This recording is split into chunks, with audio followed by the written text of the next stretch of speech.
वचन को इस वक्त पढ़ें। ये परमेश्वर का वचन है। यहाँ पे लिखा है, इफिसुस की कलीसिया के दूत को यह लिख, जो सातों तारे अपने दाहिने हाथ में लिए हुए हैं और सोने की सातों दीपकों के बीच में फिरता है, वह यह कहता है कि मैं तेरे काम और तेरे परिश्रम और तेरे धीरज को जानता हूँ, और ये भी कि तू बुरे लोगों को देख नहीं सकता, और जो अपने आप को प्रेरित कहते हैं और है नहीं, उन्हें तूने परखकर झूठा पाया। तू धीरज धरता है और मेरे नाम के लिए दुख उठाते उठाते थका नहीं। और मुझे तेरे विरुद्ध ये कहना है कि तूने अपना पहला सा प्रेम छोड़ दिया है। इसलिए स्मरण कर कि तू कहाँ से गिरा है और मन फिरा और पहले के समान काम कर। यदि तू मन ना फिराएगा तो मैं तेरे पास आकर तेरी दीवट को उसके स्थान से हटा दूंगा। पर हाँ, तुझसे ये बात तो है कि तू निकुलियों के कामों से घृणा करता है, जिनसे मैं भी घृणा करता हूँ। जिसके कान हो वह सुन ले कि आत्मा कलीसियाओं से क्या कहता है। जो जय पाए मैं उसे उस जीवन के पेड़ में से जो परमेश्वर के स्वर्ग लोक में है फल खाने को दूंगा। परमेश्वर के वचन पढ़े सुने और हमारे मनन के ऊपर परमेश्वर की आशीष फिक्र बैठ जाए। हम प्रार्थना करें। हमारे स्वर्गीय पिता प्रभु जी, हम आपके सम्मुख आते हैं। जिस तरह प्रभु अभी हमने गाया कि आपका जो वचन है वो सच में प्रभु हमारे अंदर एक जान, एक श्वास फूंक देता है, हमें जीवित कर देता है, और हम आपके वचन के बिना अधूरे हैं। सचमुच प्रभु हम याद करते हैं उस समय को जब आपने आदम और हवा को बनाया था, और संध्या के समय में आप उनसे बातें करने के लिए आते थे। और प्रभु जी, आदम और हवा हमेशा इस बात के लिए तैयार रहते थे कि कब आप आएंगे और उनसे बात करेंगे। लेकिन फिर ऐसा हुआ कि पाप आ गया और आदम और हवा और आपके बीच में एक बड़ी दरार बन गई, और जिसकी वजह से प्रभु आपकी मधुर आवाज़ को प्रभु हम लगातार नज़रअंदाज करते रहे, जिसकी वजह से हम लगातार आपसे पीछे हटते गए। लेकिन आपने यीशु को भेजा प्रभु, और उसी के द्वारा आज हमारे पास फिर से अवसर है कि हम आपकी आवाज़ को सुन सकते हैं। हम पे दया करें प्रभु जी, क्योंकि ये वचन आपके हैं, आप ही के बारे में हैं, तो होने दीजिए कि हम आपकी आवाज़ को सुन पाएं। यीशु मसीह के नाम से हम देख रहे हैं प्रकाशित वाक्य 2 अध्याय 1 से लेके 7 पद तक।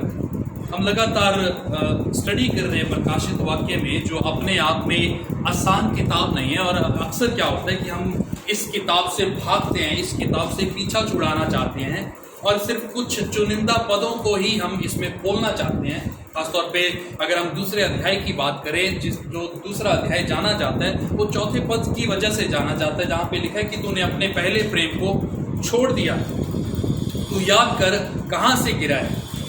तो अगर किसी से पूछा जाए कि प्रकाशित वाक्य उसके दूसरे अध्याय में आपको कौन सा पद अच्छा लगता है, तो चौथा पद की बात होगी कि मुझे चौथा पद पसंद है, क्योंकि वहाँ पे ये लिखा हुआ है कि तूने अपने पहले प्रेम को खो दिया है और याद कर कि तू कहाँ से गिरा है। लेकिन दूसरे अध्याय में चौथे पद के अलावा और भी बहुत सारी बातें लिखी है, जो आज कलीसिया के रूप में मुझे लगता है कि विचार करने, उस पर मनन करने, उस पर सोचने के लिए ज़रूरी बन जाता है। लेकिन इससे पहले कि हम दूसरे अध्याय 1 से लेकर 7वें पद तक आए, मैं रिकैप देना चाहता हूं जो अभी तक हमने देखा। पिछले अध्याय में हमने देखा कि यूहन्ना पतमुस नामक एक टापू में था, और वहां पे, जैसे मैंने पिछले 2 इतवारों से जिक्र किया, वहां पे वो छुट्टियां मनाने नहीं, परंतु इस वजह से था क्योंकि वो परमेश्वर के वचन के प्रति विश्वास योग्य था।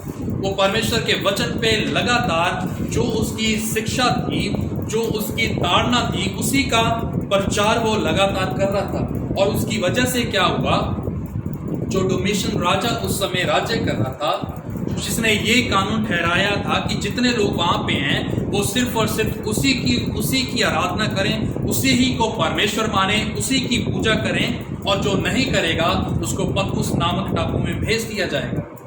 और जैसा मैंने बताया था कि वहां पे जो जाता था उसके आने की कोई उम्मीद नहीं होती थी। उसको, जो व्यक्ति को वहां पे भेजा जाता था, उसको खाने पीने की सुविधा भी नहीं दी जाती थी। मिल जाए खाना तो सही है, नहीं मिला तो कोई बात नहीं। तो उस समय का जो राजा था उसका कोई भी इस प्रकार से जिम्मेवारी नहीं थी कि वो जो टापू में लोग रह रहे हैं पतमुस में उनकी देख रेख करे। और वहीं पे यूहन्ना परमेश्वर के वचन के कारण पाया जाता है। और पिछले इतवार हमने चर्चा की थी कि परमेश्वर उसको दर्शन देता है और इस बात का एहसास दिलाता है कि वो कहाँ पे है। फिर जॉन बोस कि जब परमेश्वर उससे बात कर रहा है, जब ये दर्शन दे रहा है, तो परमेश्वर उस वक्त कहाँ पे है और जब उस जगह पे है तो वो किसको देखता है और जिसको देखता है वो उससे क्या कहता है। और चौथा बिंदु जो हमने देखा था, जो उसको कह रहा है वो क्यों कह रहा है।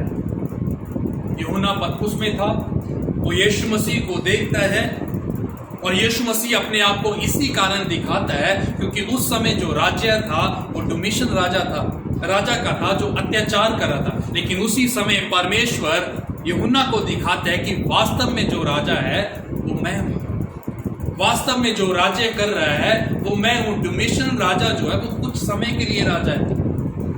मैं चाहूं तो अभी उसको पदवी से उतार सकता हूं, मैं चाहूं तो उसके राज्य को अभी ही खत्म कर सकता हूं। लेकिन जो सर्वोत्तम राजा है, जो सर्वश्रेष्ठ राजा है, जिसका राज्य सर्वदा के लिए है, वो मैं हूं। तो यूहन्ना को जो प्रकाशित वाक्य लिख रहा है, जो पतमुस नामक टापू में एक बंधुआई में, गुलामी में है, उसको यह जानना जरूरी था कि वास्तव में राज्य कौन कर रहा है। फिर उसको लिखता है और परमेश्वर इस बात को कहता है कि मैं तेरे मध्य में हूं। और जो जिस बात के ऊपर हम चर्चा कर रहे थे, 17वां पद पहले अध्याय का, वहां पे परमेश्वर जो है वो यूहन्ना के पास आता है और उसको इस तरह से बोलता है जिस तरह से एक बड़ा भाई, एक पिता या कोई भी बड़ा व्यक्ति परिवार में आकर छोटे व्यक्ति के ऊपर कंधे के ऊपर हाथ रख देता है और कहता है कि मत डर, परेशान मत हो, क्योंकि मैं तेरे साथ खड़ा हूं। वहीं पे उसी वचन को या उसी तरह के अनुभव को यूहन्ना यहाँ पे अनुभव कर रहा है। 17 पद में यहाँ पे लिखा है, जब मैंने उसे देखा, जबकि जब यूहन्ना ने यीशु मसीह को देखा तो लिखा है कि मैं उसके पैरों पर मुर्दा सा गिर पड़ा। लेकिन उसके बाद क्या हुआ, उसने मुझ पर अपना दाहिना हाथ रखा और कहा मत डर। जबकि परमेश्वर आता है यूहन्ना के हालातों में, उसकी परिस्थितियों में, उसको कहने के लिए कि अभी भी मैं जीवित हूं। क्योंकि यही तो लिखा हुआ 17वें पद में आखिर में कि मैं प्रथम हूं और मैं ही अंतिम हूं। मैं मर गया था लेकिन मैं अभी जीवित हूं। और मत डर क्योंकि मैं तेरे साथ हूं। और परमेश्वर यूहन्ना को बोलता है कि ये शिक्षा जो है इस सारी कलीसियों को, 7 कलीसियों को लिख दे। और हमारे लिए जो पहली कलीसिया जिसके ऊपर हम चर्चा कर रहे हैं आज, वो है इफिसुस की कलीसिया। इफिसुस की कलीसिया, और इसके बारे में परमेश्वर अलग अलग प्रकार की बातें कहता है। और जो शीर्षक जिसके अंतर्गत हम इस खंड को देखेंगे वो है what the Lord think of you. परमेश्वर आपके विषय में क्या सोचता है, परमेश्वर आपके विषय में क्या सोचता है। 7 कलीसिया को खत लिखे गए और उस समय में मानो ये सिर्फ 7 कलीसियां ही एग्जिस्ट नहीं करती थी, और भी बहुत सारी कलीसियां थी। लेकिन ये 7 कलीसियों का जिक्र इसीलिए किया जाता है क्योंकि ये यूनिवर्सल है। इन 7 कलीसियों में जो समस्या पाई जाती थी, जो कठिनाइयां थी, जो मुश्किलें थी, जो कमियां थी, वो अमूमन हम हर कलीसिया में देखते हैं। और ये 7 कलीसिया जो है वो यूनिवर्सल चर्च जो है, जो ब्राह्मण की कलीसिया है, उनको हमारे लिए दिखाता है और उसके विषय में परमेश्वर कुछ कहना चाहता है, उनके विषय में परमेश्वर कुछ बताना चाहता है। और शीर्षक जो है what the Lord think of you. परमेश्वर उस कलीसिया के बारे में, परमेश्वर आपके बारे में क्या सोचता है, परमेश्वर आपके बारे में क्या सोचता है। पहले पद में जब हम देखते हैं तो वहां पे लिखा है, इफिसुस की कलीसिया के दूत को यह लिख जो 7 तारे अपने दाहिने हाथ में लिए हुए है और सोने की 7 दीपटों के बीच में फिरता है, वह यह कहता है।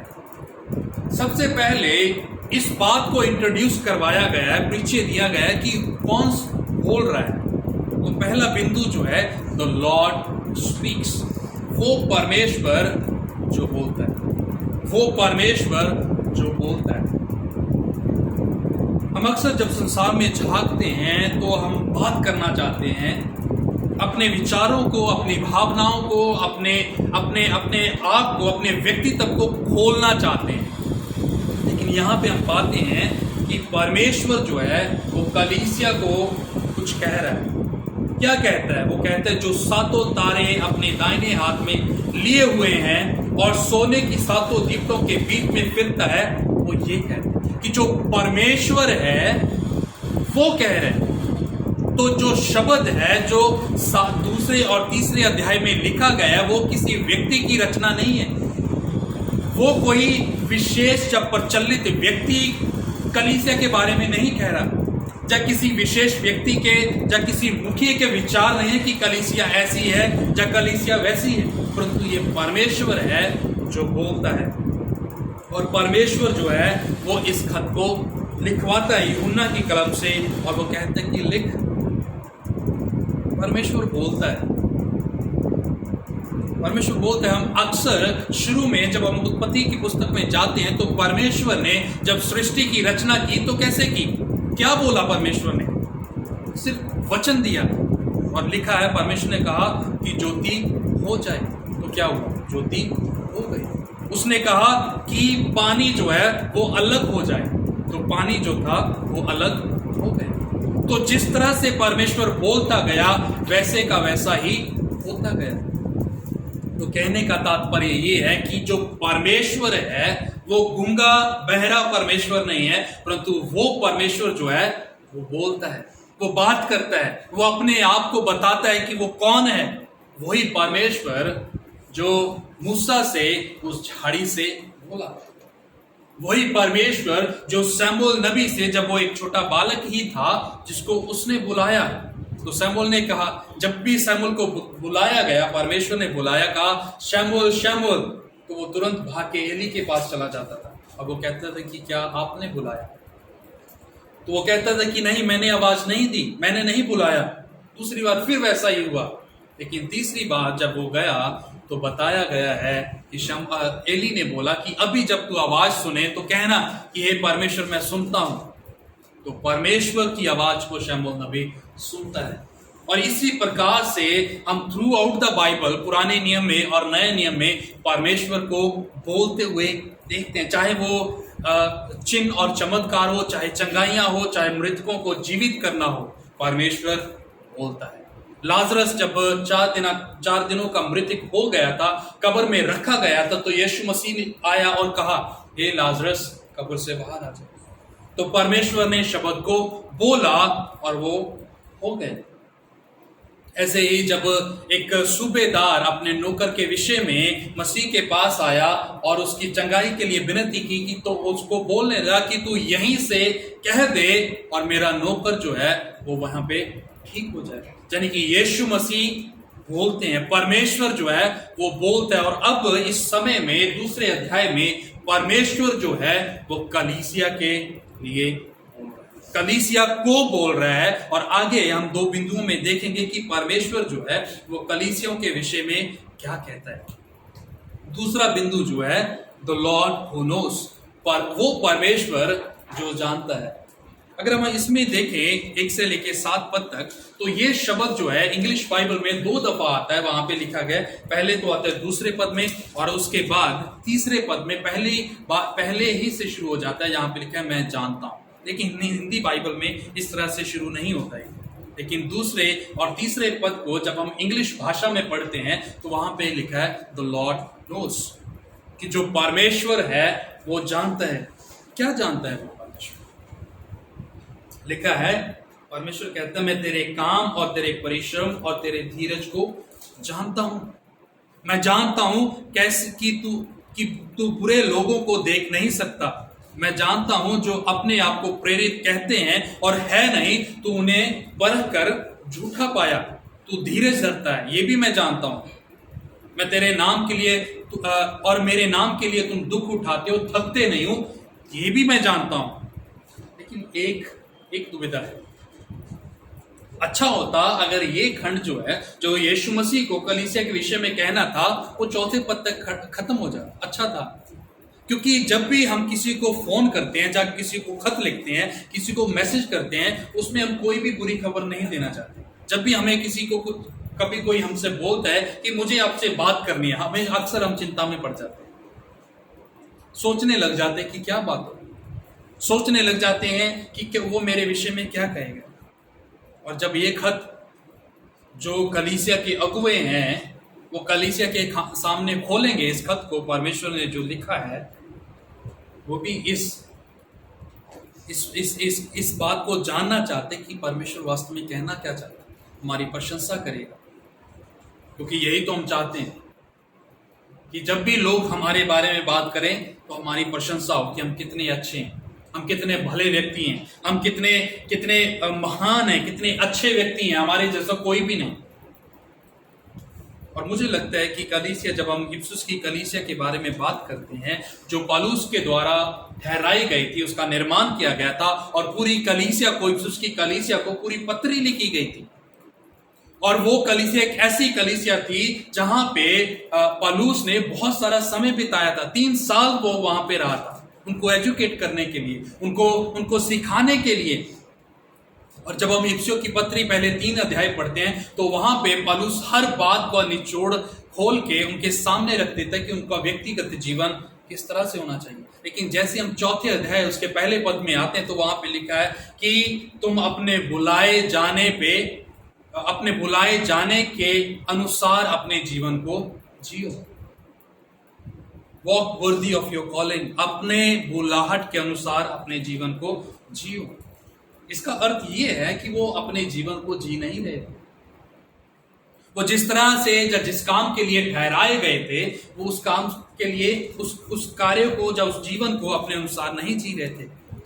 और इसीलिए 4था पद जो है इस खत में विशेष बन जाता है। लिखा है, पर मुझे तेरे विरुद्ध ये कहना है कि तूने अपना पहला सा प्रेम छोड़।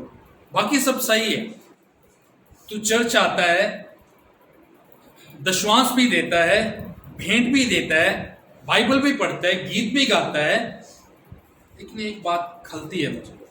एक बात जिसकी कमी सबसे बड़ी है वो ये है कि तेरा जो पहला प्रेम था मेरे साथ वो अभी नहीं है।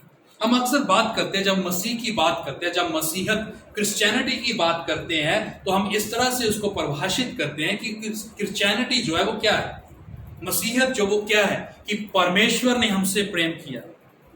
परमेश्वर ने अपने इकलौते पुत्र को हमारे लिए मरने के लिए क्रूस पर भेज दिया, उस पर ताड़ना हुई। लेकिन मसीहत जो है वो सिर्फ इसी बारे में नहीं है, परंतु मसीहत जो है वो इस बारे में भी है कि हम परमेश्वर को किस तरह से प्रेम करें। क्योंकि पहली आज्ञा जो थी वो यही तो दी गई थी इजराइलियों को। जब वो जंगल के रास्ते वायदे की भूमि की ओर अग्रसर हो रहे थे, बढ़ रहे थे, तो पहली आज्ञा यही दी गई थी, तू यहोवा अपने परमेश्वर को अपने पूरे हृदय, अपने पूरे मन, अपनी सामर्थ्य से प्रेम कर। वो ये नहीं कह रहा था कि परमेश्वर ने कितना प्रेम किया, परमेश्वर ने तो किया ही किया, इसीलिए तो वो बंदूकबाजी से उनको बाहर निकाल ले आया, मिस्र की गुलामी से उनको निकाल कर वायदे की भूमि की ओर ले जा रहा है। लेकिन हम कितना प्रेम कर रहे हैं उनसे। जब हम यूहन्ना का खत पढ़ते हैं, पहला यूहन्ना 4 अध्याय पढ़ते हैं, वहां पे लिखा है कि प्रेम ये नहीं कि हमने प्रेम किया, परंतु ये है कि उसने पहले हमें प्रेम किया। तो जो मसीहत है वो इस बारे में है कि हम परमेश्वर को कितना प्रेम करते हैं। और यही जो परमेश्वर का एक इल्जाम था, या एक कमी थी जो इफिसुस की कलीसिया में परमेश्वर ने पाई, वो ये थी कि उन्होंने अपना पहला प्रेम जो था छोड़ दिया। हम परमेश्वर में कैसे थे पहले, परमेश्वर उसकी सराहना करता है, परमेश्वर उसको जानता है, परमेश्वर उसकी बड़ाई करता है कि तुमने अच्छा किया, जब तुमने जाना, तुम लगातार मेरे सुसमाचार का प्रचार करते रहे, लगातार मेरी गवाही देते रहे, लगातार मेरे लिए स्टैंड लेते रहे, सच्चाई पे अटल रहे। लेकिन आज क्या है, मेरा कल का विश्वास मुझे लगातार परमेश्वर में बना के नहीं रखता। अगर आज मुझे जीवित रहना है, अगर आज भी परमेश्वर को मैं चाहता हूं कि मुझे देखकर वो खुश हो, तो मुझे आज फिर से उसी तरह से जीवन को व्यतीत करना पड़ेगा जैसे मैं पहला कर रहा था जब मैंने परमेश्वर को जाना। इसीलिए परमेश्वर कहता है कि बाकी सब ठीक है, लेकिन एक बात जो है, जो मुझे खल रही है, जो मुझे तेरे विरुद्ध कहना है, वो ये है कि तूने अपना पहला सा प्रेम जो था वो छोड़ दिया। तो चौथा पद जो है वो जिस तरह से शुरू होता है, पर शब्द जो है वो अपने आप में सब कुछ बयान कर देता है। अगर इस खत को जब कलीसिया का अगुवा जो था वो पढ़ रहा होगा सबके सामने, ऐसे हम जैसे हम बैठे हैं वैसे ही बैठा होगा, और कलीसिया का अगुवा आगे आगे आके पढ़ रहा होगा, और जब ये सारी बातें कह रहा होगा, अच्छी अच्छी बातें, तो सारे खुश हो रहे कह रहे होंगे, वाह परमेश्वर मेरे विषय में ऐसा सोचता है, मैं बहुत ज्यादा धर्मी हूं, परमेश्वर मेरे बारे में कहता है कि मैं धीरज रखता हूं, मैं अच्छा परिश्रमी भी हूं, मेरे काम भले हैं, और मैं झूठे शिक्षाओं के साथ नहीं जाता, मैं धीरज धरता हूं, मैं परमेश्वर के नाम के लिए दुख उठाता हूं, परमेश्वर ने ये देखा है। लेकिन फिर जब चौथा पद पढ़ा गया तो मानो कलीसिया में एक तरह से सन्नाटा छा।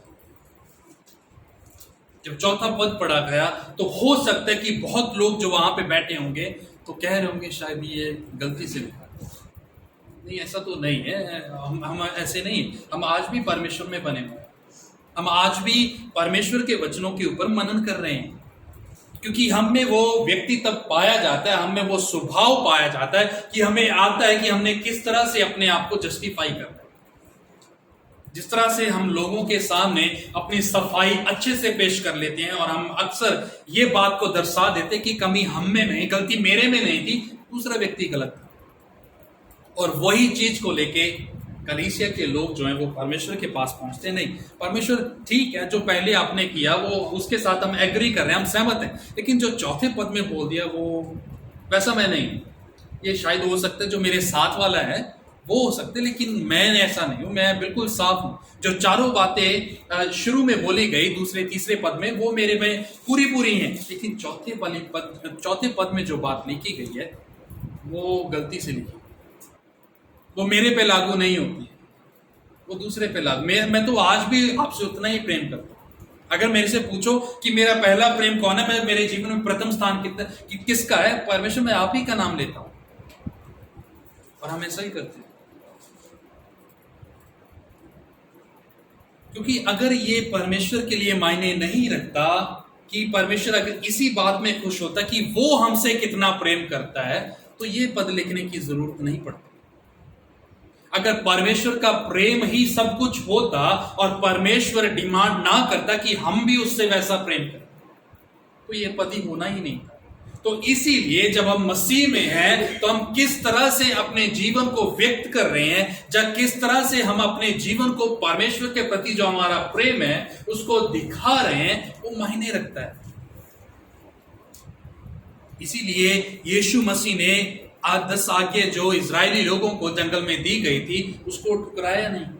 इसीलिए मत्ती का सुसमाचार 5वां अध्याय 17वें पद में यीशु मसीह ने कहा कि मैं व्यवस्था जो है उसका खंडन करने, जाने कि उसको खत्म करने नहीं आया, मैं उसको पूरा करने के लिए आया। जिनकी जो आज्ञाएं दी गई थी मैं उसको पूरा करने के लिए आया। और सबसे पहली आज्ञा यही थी कि तू यहोवा अपने परमेश्वर को प्रेम कर।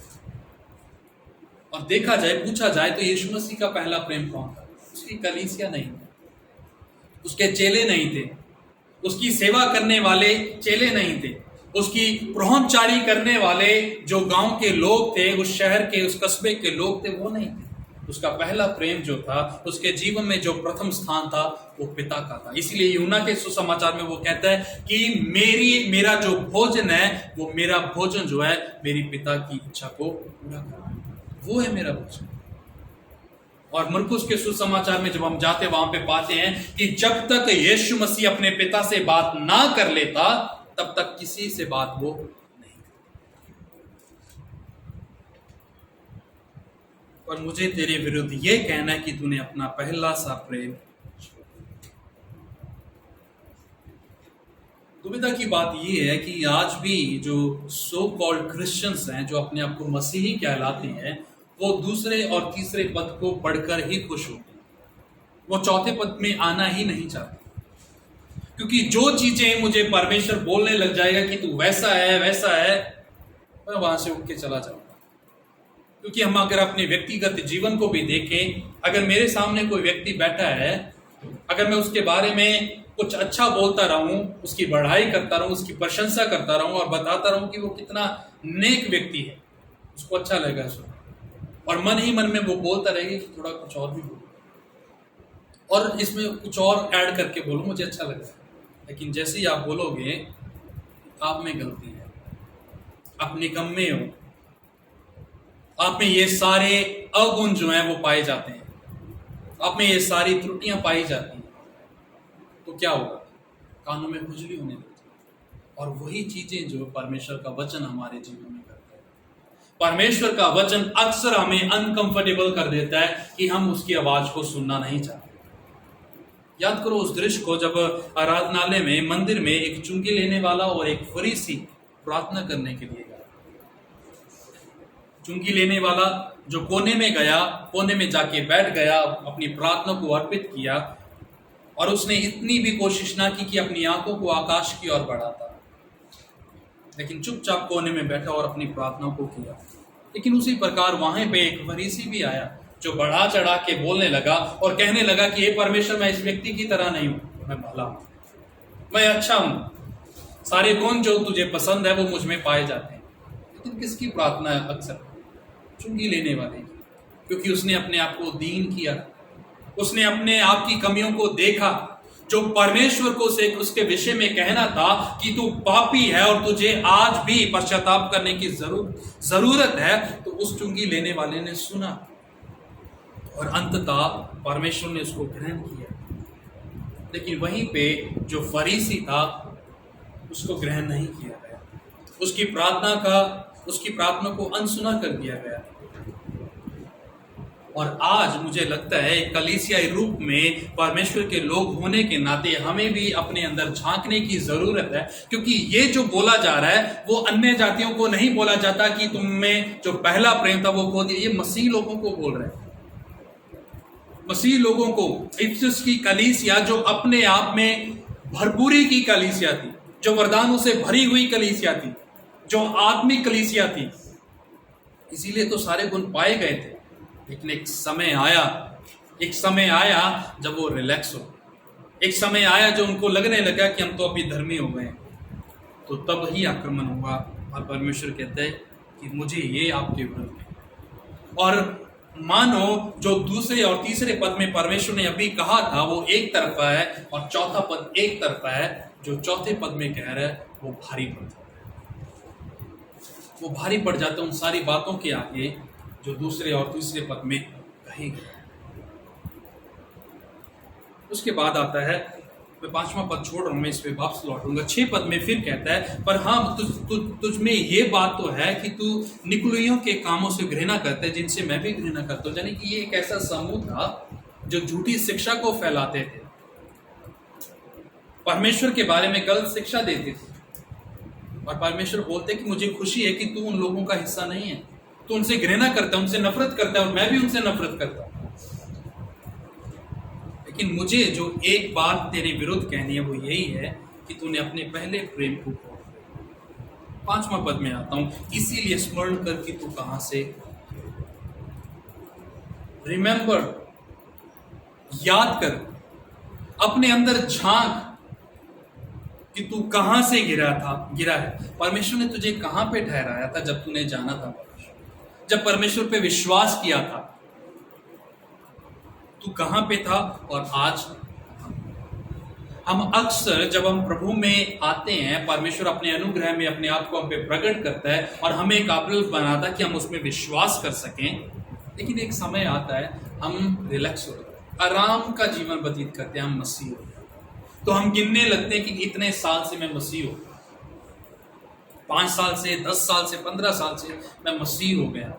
तो अभी जो है मुझे ज़्यादा बाइबल पढ़ने की ज़रूरत नहीं है, अभी मुझे प्रार्थना की ज़रूरत नहीं, अभी मुझे बताने की ज़रूरत नहीं है कि मुझ में क्या गलत है, मुझे पता है, मैं परफेक्ट हो चुका हूँ।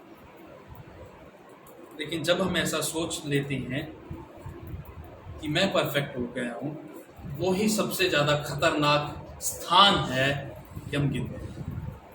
जब मैं अपनी धार्मिकता के ऊपर डिपेंड हो गया हूँ, दैट मीन्स कि मैं परमेश्वर के खिलाफ जाना शुरू कर दूँ। फरीसी लोगों की यही तो अड़चन थी, यही तो दुविधा थी। वो अक्सर जब प्रार्थना करते थे तो पब्लिक में जाके, भीड़ में जाके जोर जोर से प्रार्थना करते थे ताकि लोग उनकी प्रार्थना को सुने, लोग इस बात को जान पाएं कि वो कितना धर्मी है। लेकिन परमेश्वर के सामने उनकी धार्मिकता जो थी वो कुछ नहीं थी, वो एक पखंड था, वो एक ढोंग था। इसी तरह से मुझे लगता है कि हमें भी अपने अंदर आज झांकने की जरूरत है कि हम भी देखें कि हम कहाँ पे थे और आज कहाँ पे आ गए। हम क्या कर रहे थे जब हमने यीशु को जाना था और आज हम कहाँ पे आ पहुंचे हैं, हम कहाँ पे आ गए हैं। आगे कहता है, यदि तू मन ना फिराए, यदि तू आज भी वही चीजों को करता रहे जो पहले कर रहा था, तो उसका परिणाम तुझे भुगतना पड़ेगा। देखो, परमेश्वर ने अगर आप अपना अनुग्रह हम पे दिया है तो हल्के में मत लेना, उसका हिसाब परमेश्वर मांगेगा। अगर हमें परमेश्वर ने चुना है तो परमेश्वर कहता है कि उसे भूल मत, उसका हिसाब तुझे देना है। यदि तू मन ना फिराए, जो मैं गलतियां तुझे बता रहा हूं जो तेरे विरुद्ध में है, अगर तू उसको सोचकर उस पर मनन करते उससे फिरे ना, तो उसका असर क्या होगा, उसका परिणाम क्या होगा। तो मैं तेरे पास आकर तेरी दीपट को उसके स्थान से हटा दूंगा। यानी कि जो तेरा अस्तित्व है, जो तेरी एग्जिस्टेंस है, जो तेरा होना है, वो उसको ही खत्म कर दूंगा। और आज अगर आप इतिहास की किताबें फरोलें तो उसमें पाएंगे कि इफिसुस का जिक्र नहीं होता। इफिसुस की कलीसिया आज के समय में एग्जिस्ट नहीं करती क्योंकि उन्होंने पश्चाताप ना किया। तो आज ये बात परमेश्वर का वचन हमें भी कहता है कि जो त्रुटियां, जो कमियां, जो खामियां हम में पाई जाती हैं, जो परमेश्वर के सामने उसने पन्ने पे लिख रखी हैं कि मुझे तेरे बारे में ये कहना है, तेरे में ये कमी है, तेरे में ये कमी है, और आज जब परमेश्वर मुझे बोल रहा है, अगर मैं उसको अनसुना कर रहा हूं, तो परमेश्वर कहता है कि मैं तेरे पास आकर तेरी दीपट को उसके स्थान से हटा दूं, यानी कि मैं तुझे खत्म कर दूं। क्यों? क्योंकि परमेश्वर जो है वो सिंहासन पे है, सारा अधिकार जो है वो परमेश्वर का है, राज्य जो है वो परमेश्वर का, जो समय है वो परमेश्वर का है। यदि तू मन ना फिराएगा तो मैं तेरे पास आकर तेरे दीपट को उसके स्थान से हटा। तो इसीलिए मैं कह रहा था कि अगर परमेश्वर ने हमें चुना है तो अब उसके बुलाने के अनुसार, उसके चुने जाने के अनुसार अपने जीवन को जिए। अदरवाइज क्या होगा, जो 5वें पद में लिखा हो कि मैं आऊंगा। ऐसा मत सोचना कि परमेश्वर हमारी की हुई गलतियों को अनदेखा कर देगा। इंसान भूल जाएगा, परमेश्वर नहीं भूलेगा। एक एक चीज का हिसाब लिया जाएगा। और वचन कहता है, प्रकाशित वाक्य में हम उस पर आएंगे कुछ सप्ताहों तक, वहां पे लिखे कि परमेश्वर हर चीज को अपनी किताब में लिख रहा है। हमारे पल पल का हिसाब परमेश्वर देगा। भयानक है वो दिन जब हमें परमेश्वर के सिंहासन के सामने न्याय के लिए खड़ा होना पड़ेगा। कल्पना कीजिए कि परमेश्वर आपको बुलाता है, आवाज पड़ती है कि ये व्यक्ति हाजिर हो, और परमेश्वर अपने दूत को कहता है कि इस व्यक्ति की किताब, जो इसका जीवन की किताब है, वो लेके आई जाए। और वो किताब जब खुलेगी तो मुझे नहीं लगता कि हम में से कोई भी ऐसा व्यक्ति होगा जो चाहेगा कि वो सबके सामने पढ़े जाए, कि सबके सामने हम जो कर रहे हैं, हमारे मनों में जो चल रहा है, वो सब कुछ खुल जाए। एक हिंदी में एक गीत है, खुल जाएंगी किताबें जब हिसाब होगा, तब खुलेंगी किताब। और मैं सोचता हूँ कि कोई भी नहीं चाहेगा कि तब हमारा हिसाब। हम में से प्रत्येक व्यक्ति ये बोले परमेश्वर बनता है, तो बस काफी, और नहीं, बस काफी है, मैंने मान ली। लेकिन परमेश्वर बोलते हैं कि बजाय इसके कि आपको उस दिन का सामना करना पड़े जब मैं सारी चीजों को खोलकर सबके सामने रख दूंगा और तुम्हारा किया हुआ एक फिल्म की तरह सबके सामने चलेगा, बजाय इसके कि वो सब कुछ चले, तो अपने मन को फिरा। तू अपने मन को फिरा। आज भी तेरे पास मौका है कि तू याद कर कि तू कहां से गिरा है। अगर आज भी ध्यान नहीं देता तो मैं आऊंगा न्याय करने के लिए। मैं आऊंगा और तब जो है तेरा अस्तित्व जो है, जो तेरी धार्मिकता है, जो तेरा पखंड है, खत्म हो जाएगा। इफिसुस की कलीसिया जिसके लिए पौलुस ने प्रेरितों के काम में लिखा 19-20 अध्याय में कि रो रो के प्रार्थना की थी। जब पौलुस को इफिसुस की कलीसिया से निकल कर यरूशलेम में जाना था तो वो जाना नहीं चाह रहा था। उसके जो अगुआ थे, जो प्राचीन लोग थे, एल्डर जो थे, वो पौलुस को रोक रहे थे कि थोड़ी देर और रुक। और बहुत समय बिताया पौलुस ने वहां पर, कलीसिया को सिखाया, परमेश्वर के विषय में हर बात से उनको अवगत करवाया। लेकिन समय आया जब वो ठंडे पड़ गए। समय आया जब वो उनकी झूठी धार्मिकता जो थी वो जाहिर हो। वो कामों को लेके खुश थे, लेकिन जो असली जो उनका वास्तविकता थी, जब वो परमेश्वर ने उनको बताई, वो हक्के बक्के रहे। और परमेश्वर कहते हैं कि ये चीज है जो मुझे तेरे विरुद्ध की। आज हम अपने आप में जो अच्छी बातें हैं उसका ढिंढोरा परमेश्वर के सामने पीटते हैं। परमेश्वर को कहते हैं कि ये सारी बातें जो हैं वो मुझ में पाई जाती हैं। परमेश्वर कहते हैं कि आई नो दैट, मुझे पता है, लेकिन मुझे जो कहना है उसको सुन। जो तू कर रहा है उसके ऊपर ध्यान दे। ये बात है जो मुझे तेरे सामने, ये बात है जो मुझे तेरे विरुद्ध में कहनी है कि तूने अपने पहले प्रेम को जो मेरे प्रति था उसको।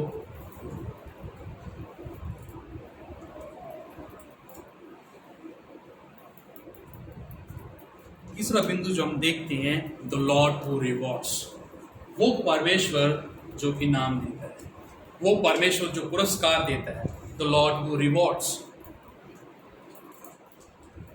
7वें पद में दूसरे हिस्से में लिखा है जो जय पाए, यानी कि जो धर्मी ठहरे, जो रिपेंट करे, पश्चाताप करे और अपनी बुरी बातों से, बुरे कामों से, अधर्म की बातों से फिर जाए, तो क्या होगा? उसका इनाम क्या है? जो जय पाए मैं उसे जीवन के पेड़ में से जो परमेश्वर के स्वर्ग लोक में है फल खाने को दूंगा। यानी कि इनाम क्या है? फल खाऊंगा ये इनाम नहीं है, मैं परमेश्वर के साथ होऊंगा ये इनाम है।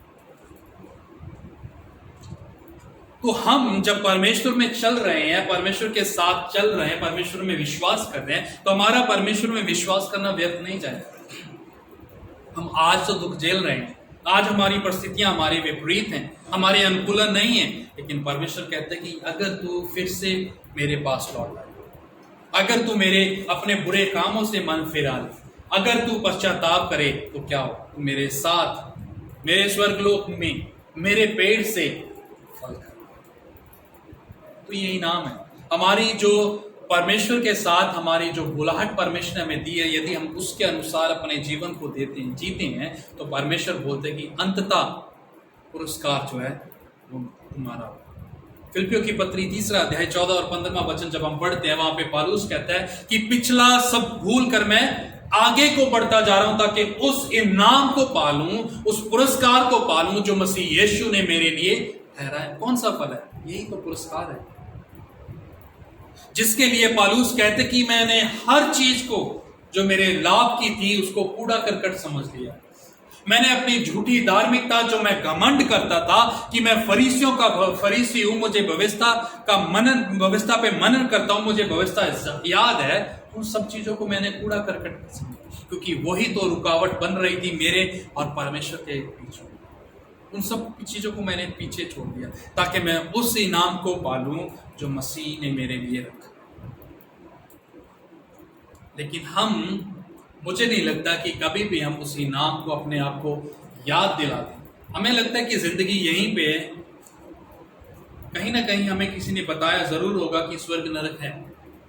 जो परमेश्वर में विश्वास करेंगे वो स्वर्ग में चले जाएंगे, जो नहीं करेंगे वो नरक में चले जाएंगे। लेकिन हम कितनी दफा अपने आप को याद दिलाते हैं कि एक इनाम है जो परमेश्वर ने रखा है, क्योंकि यदि हमें वो याद रहेगा, यदि हमें परमेश्वर का न्याय याद रहेगा, यदि हमें परमेश्वर का आगमन जो दूसरा है वो याद रहेगा, तो मैं अक्सर अपने विचारों पे, अपने कामों पे, अपने जीवन शैली पे, अपने चरित्र पे सवाल करता रहूंगा। नहीं तो नहीं करूंगा, नहीं तो इफिसुस की कलीसिया की तरह मैं रिलैक्स हो जाऊंगा और मैं कहूंगा कि मैं सही हूं। लेकिन परमेश्वर जो कहता है, इसीलिए मैंने शीर्षक में बोला था, वो the Lord think of you. परमेश्वर जो है वो आपके विषय में क्या सोच रहा है, ये सवाल है। आप अपने विषय में कितना अच्छा सोचते हो ये मायने नहीं रखता, क्योंकि मैं अपने विषय में कभी बुरा सोच ही नहीं सकता। लेकिन मायने ये रखता है कि परमेश्वर क्या आपके विषय में सोचता है, परमेश्वर क्या सोच रहा है आपके विषय में। जब वो अपने दूतों से, स्वर्गदूतों से स्वर्गलोक में बातें कर रहा हो, तो मेरा नाम लेके वो क्या कह रहा होगा कि हनी कैसा है, क्या बात कर रहा होगा। उसको शर्मिंदगी हो रही होगी कि उसको मैंने पासवान करके ठहराया है। परमेश्वर को शर्मिंदगी होगी कि मेरा नाम लेके वो संसार में मुझे लज्जित कर रहा है। क्योंकि एक बात हमेशा अपने मन में याद रखें कि जब हम यहाँ पे हैं इस दुनिया में, हम यीशु मसीह के प्रतिनिधि हैं। We are the ambassadors of God. हम परमेश्वर के उसके दूत हैं, यानी कि हम परमेश्वर को प्रस्तुत कर रहे हैं यहाँ पे। जब लोग हमें देखते हैं तो ये नहीं कहते कि ये कौन है, वो ये कहते हैं कि ये परमेश्वर के लोग। लेकिन उसी बात को पूरा करने के लिए एफेसस की जो कलीसिया थी वो फेल। उसके बाद कहता है 7वें पद में, उसके पहले हिस्से में लिखा है, जिसके कान हो वह सुन ले कि आत्मा कलीसियाओं से क्या कहता है। जिसके कान हो, क्या कहता है कलीसिया। मुझे अच्छी बातें भी पता है और मुझे जो तेरे विरुद्ध कहना है वो भी पता है। मुझे ये भी पता है कि तू फिरेगा नहीं, तू पश्चाताप नहीं करेगा, लेकिन फिर भी मैं तुझे मौका देता हूं। पतरस को क्या बोला? वही पतरस जिसने यीशु का 3 बार इनकार किया था। यूहन्ना का सुसमाचार जब हम पढ़ते हैं, अंतिम अध्याय में आते हैं, तो वहां पे लिखा हुआ यीशु मसीह ने पतरस से कहा, डू यू लव मी? उससे प्रेम करते हो? तो पतरस ने क्या कहा? हाँ प्रभु मैं करता हूं। फिर पूछा गया, डू यू लव मी? मुझसे प्रेम करते हो? हाँ प्रभु मैं करता हूं। तीसरी बार फिर पूछा गया कि तुम मुझसे प्रेम करते हो? तो जवाब क्या है?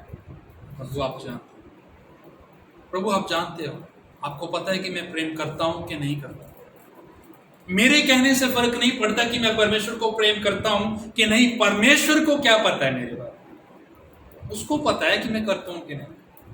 जैसे मैंने शुरू में कहा था कि अगर हमें पूछा जाए कि मेरे जीवन में प्रथम स्थान किसका है, तो वो प्रभु का नाम आएगा। मैं बोलूंगा कि मेरा पहला प्रेम जो है परमेश्वर है, लेकिन परमेश्वर बोलते हैं चुप कर जाए। किसको मूर्ख बना रहा है, किसको झूठ बोल रहा है? मुझे जो तेरी जुबान पे आने वाले शब्दों को जानता हूं, इससे पहले कि तू अपना मुंह खोले और कुछ बोले और ये कहे कि परमेश्वर प्रथम स्थान में है मेरे जीवन में, मुझे पता है तू क्या बोल। किसको बुद्धू बना रहा है? और यही तो हम कर रहे हैं। लेकिन परमेश्वर कहता है 7वें पद में, जिसके कान हो वह सुन ले।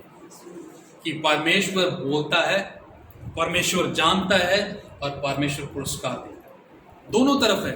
यदि तुम फिरोगे, मन फिरा लोगे, पश्चाताप करोगे, तो परमेश्वर के स्वर्गलोक में उस जीवन के पेड़ से फल खाओगे। अगर नहीं फिरोगे, नहीं पश्चाताप करोगे, इनाम तब भी मिलेगा। लेकिन तब भी इनाम क्या होगा? जो 5वें पद में लिखा है कि परमेश्वर आएगा हमारे पास और हमें आकर हमारी दीपट से हटा देगा, यानी कि हमारा सर्वनाश हो जाएगा। वो भी हमारा इनाम है। तो चॉइस इज आवर्स। जो चुनाव है वो हमारा है। मन फिराना है, परमेश्वर के संग जाना है, या मन ना फिराकर नाश होने की तैयारी करना। What the Lord think of us? तो ये सवाल अपने आप से जरूर पूछें कि परमेश्वर मेरे बारे में क्या सोचता है। मैं अपने बारे में क्या सोचता हूं उससे फर्क नहीं पड़ता। मेरे आसपास के लोग मेरे बारे में क्या सोचते हैं उससे भी फर्क नहीं पड़ता। मेरे माता पिता मेरे बारे में क्या सोचते हैं उससे भी फर्क नहीं पड़ता। लेकिन परमेश्वर क्या सोचता है उससे फर्क। तो इस सवाल के ऊपर हम मनन करें, इस सवाल को अपने आप से पूछें कि परमेश्वर वास्तव में मेरे बारे में क्या सोचता है। मैं प्रार्थना। प्रभु जी आपके वचनों के लिए धन्यवाद। पिता हमारी सहायता कर ताकि हम वो ना करें जो इफिसुस की कलीसिया ने किया। जो वो इस बात में तो खुश थे कि आपने अच्छी बातें उनके विषय में की, लेकिन जैसे ही आपने उस बात को बोला जो उनके विरुद्ध में थी, तो हम जानते हैं हो सकता है ऐसा कि प्रभु उनकी आंखें खुल गई हों प्रभु जी, और उन्होंने इस बात को मानने से इनकार कर दिया। और हम भी प्रभु जी अपने आप को जब देखते हैं, अंदर झांकते, तो हम पाते हैं कि हम में भी वो कमी है। लेकिन प्रभु जी हमें क्षमा कर और हमारी सहायता कर, ताकि हम आपके योग्य जीवन जिएं, उस बुलाहट के अनुसार अपने जीवन को जिएं जिस बुलाहट से आपने हमें बुलाया है, जिस बुलाहट से प्रभु जी आपने हमें इस जमीन पे, इस संसार में रखा है, ताकि हम आपके गवाह बने। हमारी सहायता कर ताकि हम इसी बात में ना खुश हो जाएं कि आपने हमसे प्रेम किया, परंतु इस बात में भी खुश हों कि हम आपसे प्रेम करते हैं। हमारे जीवन में जो प्रथम स्थान है वो आपका, किसी व्यक्ति विशेष का या किसी वस्तु का नहीं है। जो आपका है हम आपको दें। आपके नाम को महिमा, प्रभु यीशु मसीह के नाम से आमीन।